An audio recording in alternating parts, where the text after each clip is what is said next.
سوال نمبر 1، حضرت ابراہیم علیہ السلام کی بیٹی کی قربانی کا واقعہ کہاں پیش آیا؟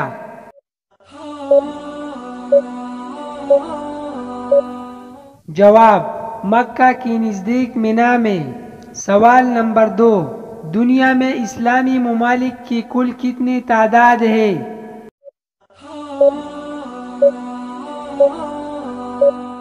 جواب: 59۔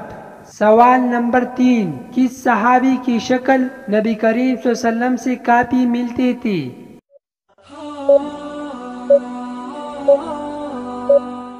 جواب: مصعب بن عمیر رضی اللہ تعالیٰ عنہ۔ سوال نمبر 4، حضرت نوح علیہ السلام کی کشتی میں سب سے آخر میں کون سا جانور سوار ہوا؟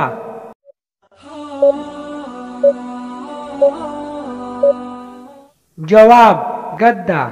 سوال نمبر 5، وہ کون سا پرندہ ہے جو اپنے بچوں کو دودھ پلاتا ہے؟